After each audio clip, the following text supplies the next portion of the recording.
to take you through the process of putting together an entertainment box, which is something I do every week for my puppy when I go to assist with the local wombat refuge.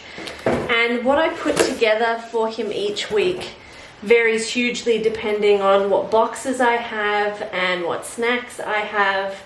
And I adjust his breakfast and dinner based on how much I give him and how much he eats. I try and keep a few stinky socks that I'm not particularly worried about to put in there. I know some people are worried about their dogs eating socks, so obviously, you know, use your judgment. He doesn't eat socks, but if I don't leave him something that smells like me, he will go and raid the laundry so that he can sit with something that has my scent on it. So what I would do is pack boxes inside of boxes as much as I can for him to unravel. This one is left over from last week. So it has a sock, and inside each of these toilet rolls is a sock at each end and some snacks. So if I pull out one sock, the snacks are inside, and he just didn't get to this by the time I got home last week. So I'm going to put that back together, and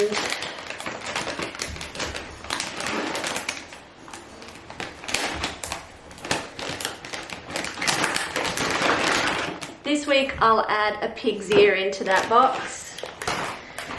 And I usually add, so these are from the palm tree outside, which he loves, or I would add some sticks from the beach, which have a nice scent. And then I will lock this down again so that it looks like that, and pop it in. Then I have these natural sweet potato and carrot and pumpkin snacks, which he quite enjoys, and I'll pop one of those in there. So this box comes with individual sachets, which is nice because they don't go stale and you can take a travel pack. This is what you get inside the box. It's 4 packs, and I like these individual packets even though I don't like the extra packaging. But this lets you travel pack, it lets them stay fresh for longer, which is a big deal. Especially with natural ingredients, I think that's important. So I give him one of these and then I reseal the pack.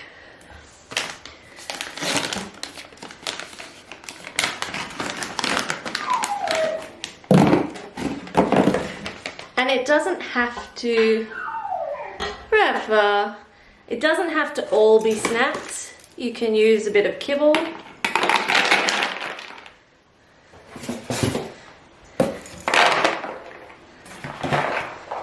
Often I'll also make up Kongs, but I don't do them until the morning of. I like to keep this sort of box because I think they have some sort of scent from the food that was previously in them, so I think that's always a good option. And I usually always include some sort of squeaky toy, and this poor guy already had spinal surgery. Because I only have little boxes today and I'm going to be gone for a while, I'm going to make a second box. So this one already has some treats in it. A brand new piggy, which he doesn't know he has. These are another snack I really like. He really likes them because they're nice and stinky. And I pop them in this chew toy. If I stick them too far in, he can't get it. The kibble just gets pushed down too far in between the teeth. But it's a nice sort of teeth cleaning exercise. Keeps him chewing for a while and basically keeps him out of trouble.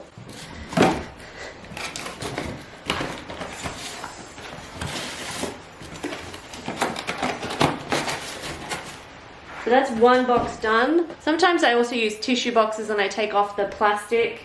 I've got pizza boxes, a Coke box. This is a paper bag. He really likes pulling the handles off these things, so this is a perfect one. And tomorrow I will put the Kong in that and pop it in the box. So then tomorrow his box will have a Kong in it and it will be closed off, and that will hopefully keep him amused for a few hours. I'm going to show you why it's so important to keep these boxes for him, because he had dinner out here while I was making this box video, and then he's done some independent gardening.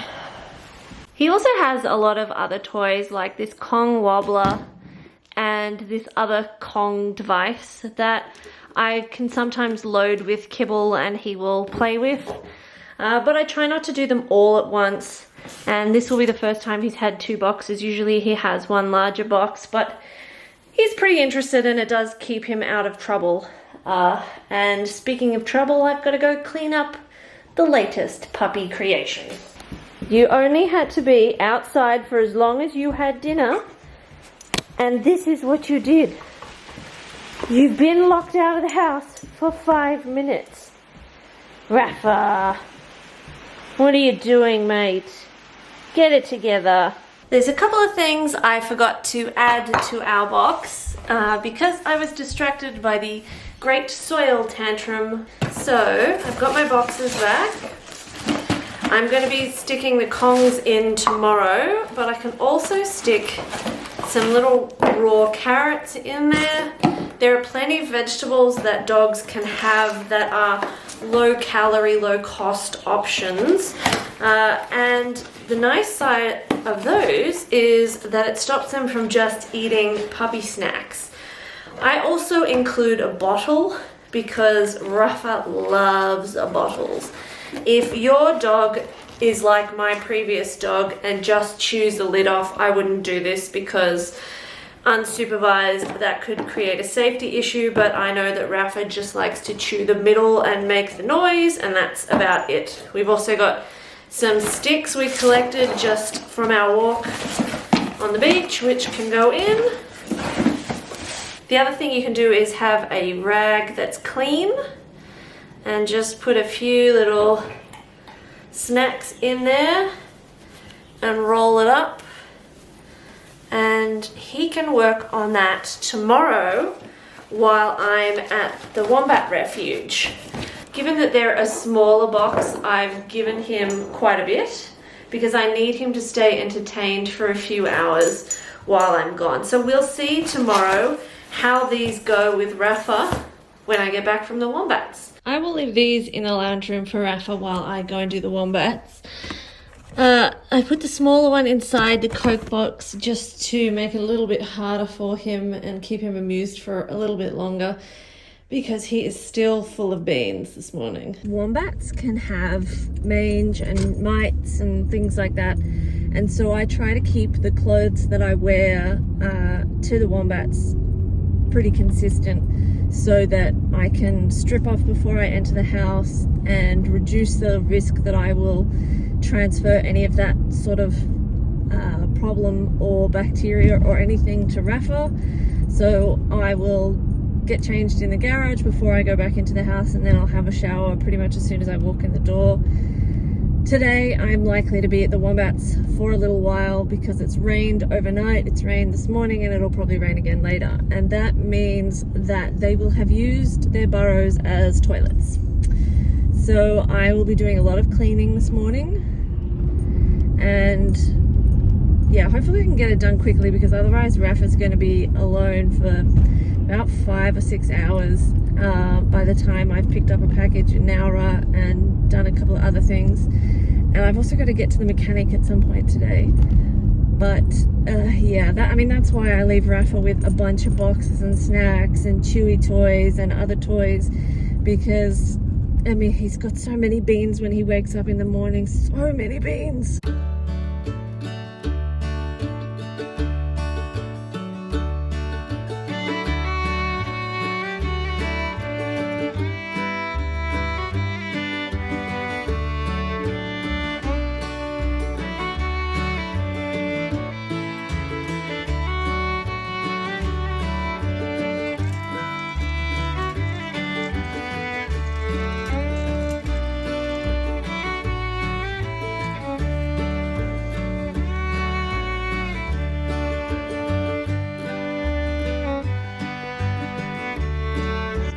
Okay, let's see how he went.